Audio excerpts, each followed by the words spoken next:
नमस्कार दोस्तों, आप सभी का हमारे YouTube चैनल विनय स्टडी किन में स्वागत है।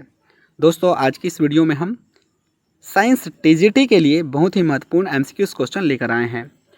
दोस्तों, यदि आप EMRS एकलव्य आवासीय मॉडल स्कूलों में टीजीटी टीचर की तैयारी कर रहे होंगे तो यह वीडियो आपके लिए काफ़ी इंपॉर्टेंट हो सकते हैं।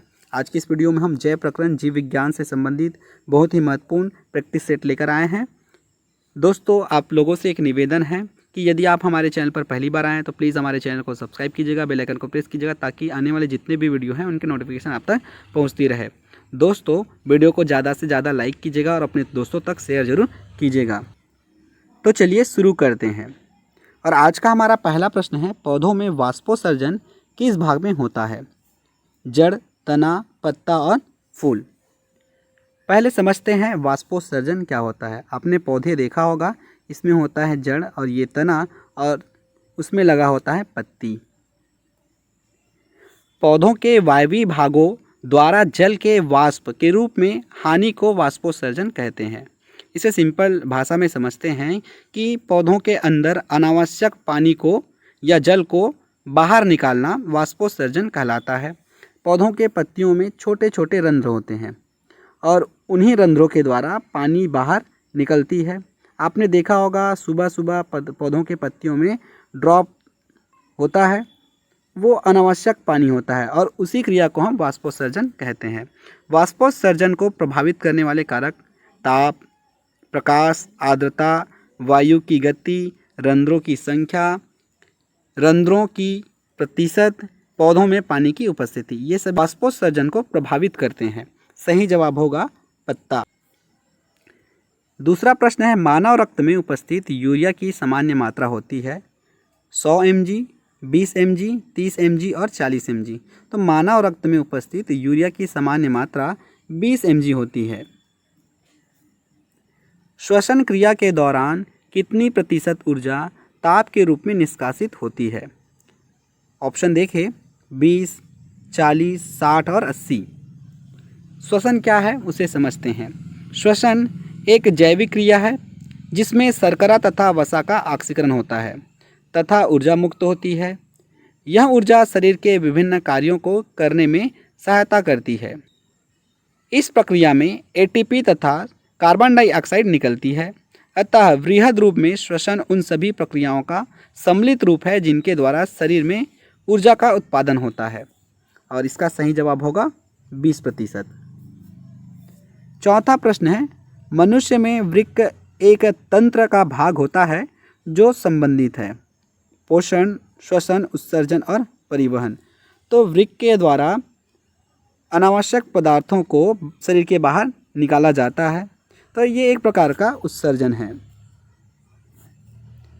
पौधों के वायवीय भागों से जल के निष्कर्ष की क्रिया कहलाती है परागण, निषेचन, विसरण और वाष्पोत्सर्जन। तो ये जो है क्रिया वाष्पोत्सर्जन कहलाती है। छठवां प्रश्न, वह प्रक्रम जिसके द्वारा शरीर में ऊर्जा का उत्पादन होता है कहलाता है श्वसन, पोषण, उत्सर्जन और उत्तेजनशीलता। तो यह प्रक्रिया श्वसन कहलाती है।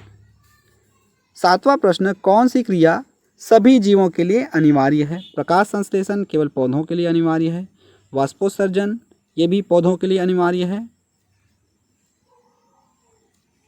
इसमें दिया है श्वसन। श्वसन जो है सभी जीवों के लिए अनिवार्य है, पौधों के लिए भी, जीव जंतुओं के लिए भी। तो ऑप्शन सी सही होगा। आठवां प्रश्न है, मैग्नीशियम पाया जाता है क्लोरोफिल में, लाल रक्त कणों में, वर्णी लवकों में, श्वेत रक्त कण में। तो इसका सही जवाब होगा क्लोरोफिल में। यहाँ पर आप स्ट्रक्चर देख रहे हैं, पौधों के पत्ती में पाया जाता है क्लोरोफिल और ये स्ट्रक्चर दिखाई दे रहा है वो क्लोरोप्लास्ट का है और उसके अंदर पाया जाता है क्लोरोफिल और यही क्लोरोफिल प्रकाश संश्लेषण की क्रिया में भाग लेता है। मानव हृदय में पाए जाते हैं 3 वेश्म। वेश्म का अर्थ है यहाँ पर चेम्बर।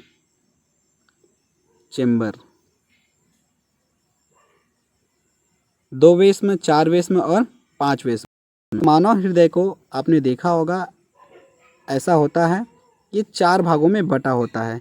कैसे? ये देखिए, right atrium, right ventricle, left atrium और लेफ्ट वेंट्रिकल। इस प्रकार ये 4 भागों में बटा होता है।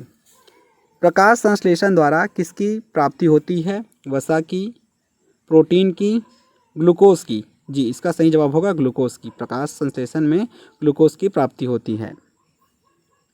कोशिका झिल्ली किस प्रकार की झिल्ली है? पारगम्य, अपारगम्य, अर्धपारगम्य, इनमें से कोई नहीं।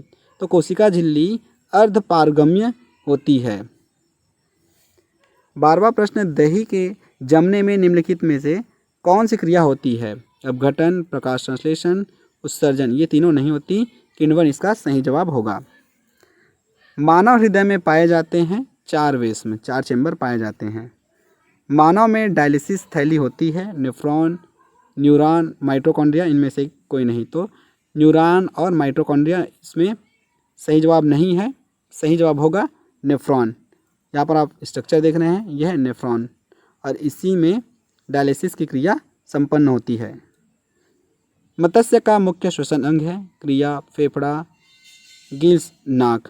सही जवाब होगा गिल्स। गिल्स के द्वारा मछलियाँ पानी के अंदर भी श्वसन की क्रिया कर पाते हैं। 16वां प्रश्न, पौधों में गैसों के निष्कासन के लिए किस क्रिया का उपयोग होता है? परासरण, विसरण, वाष्पोत्सर्जन और परिवहन। तो सही जवाब होगा विसरण। क्लोरोफिल वर्णक का रंग होता है हरा, नीला, लाल और सफ़ेद। तो क्लोरोफिल वर्णक का रंग हरा होता है। कवक में पौधों की कौन सी विधि होती है? स्वपोषी, मृतजीवी, समभोजी, कोई नहीं। सही जवाब होगा मृतजीवी। 19वां प्रश्न है, रेजिन एवं गोंद कहाँ संचित होता है? फ्लोएम में, कॉर्टेक्स में, छाल में, पुराने जाइलम में। तो सही जवाब होगा पुराने जाइलम में। जाइलम को दारू या जाइलम भी कहा जाता है।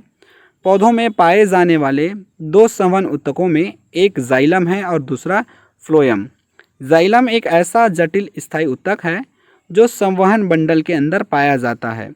जाइलम जल के संवहन में प्रमुख भूमिका अदा करता है। रसारोहण की क्रिया जाइलम के भीतर होती है। इसका निर्माण 4 प्रकार की कोशिकाओं में होता है, वहिकाएँ, वहिका, जाइलम तंतु और जाइलम मृदुतक। यहाँ पर आप स्ट्रक्चर देख रहे हैं, ये जाइलम का स्ट्रक्चर है। 20वां प्रश्न है, शरीर में भोजन को पचाना किस प्रकार की अभिक्रिया है? उपचयन, संचयन, विस्थापन और अपचयन। तो सही जवाब होगा उपचयन। रक्त क्या है? कोशिका, ऊतक, पदार्थ, इनमें से कोई नहीं। तो रक्त ऊतक है। निम्नलिखित में कौन उत्सर्जी अंग है? वृक्क, अग्नाशय, आँख, कोई नहीं। सही जवाब होगा वृक्क। वृक्क जो है उत्सर्जी अंग है जो कि अनावश्यक पदार्थों को शरीर से बाहर निकालती है। रक्षी कोशिकाएं पाई जाती है जड़ों में, पत्तियों में, फूलों में, फलों में। तो रक्षी कोशिकाएं पत्तियों में पाई जाती है। इथाइल अल्कोहल किस प्रकार के श्वसन में बनता है? वायवीय, अवायवीय, ए और बी दोनों, इनमें से कोई नहीं। तो इथाइल अल्कोहल अवायवीय श्वसन में बनता है। मनुष्य के सांस लेने और छोड़ने की क्रिया को क्या कहते हैं? श्वासोच्छ्वास, श्वसन, निश्वसन, उत्सर्जन। तो मनुष्यों के सांस लेने और छोड़ने की क्रिया श्वासोच्छ्वास कहलाती है। ऑप्शन ए सही होगा। थैंक यू दोस्तों, हैव अ गुड डे।